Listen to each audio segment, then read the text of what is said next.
皆さんおはようございます。私ကတော့ဒေလာဖြစ်ပါတယ်။ဒီနေ့မှာတော့ N5 lesson 1ရဲ့ခုတုပတွေကိုပြပြီးတော့မှာဖြစ်ပါတယ်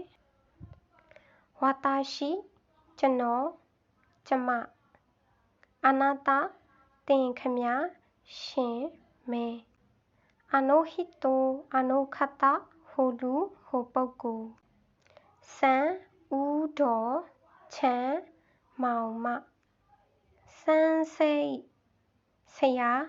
ဆရာမ教師သင်တန်း学生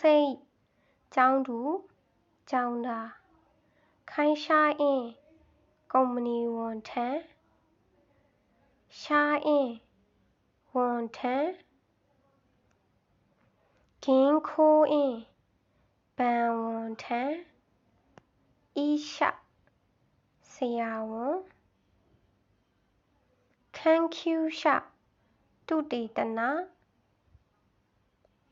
大学တက္ကသိုလ်病院ဆေးရုံ誰どなたဘယ်သူဘယ်ပုဂ္ဂိုလ်ဆိုင်အသက်နန်းဆိုင်အသက်ဘယ်လောက်လဲはいဟုတ်ကဲ့いいえဟင်းအင်းはじめましてတွေ့ရတာဝမ်းသာပါတယ်から来ましたမှလာခဲ့ပါတယ်どうぞよろしくကျေးဇူးပြု၍ရင်းရင်းနှီးနှီးဆက်ဆံပါ失礼しますတစ်စိမ်းလောက်お名前はနာမည်ဘယ်လိုခေါ်ပါသလဲ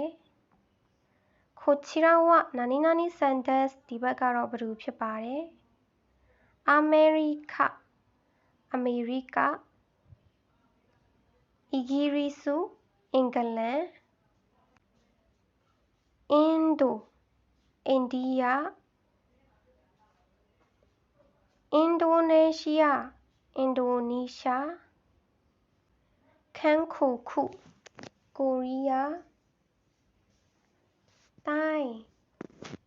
ထိုင်းရှုဂေါ်ခုတရုတ်ဒိုအီစုဂျာမနီနီဟွန်ဂျပန်ဘူရာဂျီရုဘရာဇီးပါဝါဒန်ခီပါဝါလျှပ်စစ်ကုမ္ပဏီခိုးဘဲပြောအင်းခိုးဘဲဆေးရုံဆာကူရာဒိုင်ဂခုဆာကူရာတက္ကသိုလ်ဖူဂျီဒိုင်ဂခုဖူဂျီတက္ကသိုလ်お疲れ様でしたまたね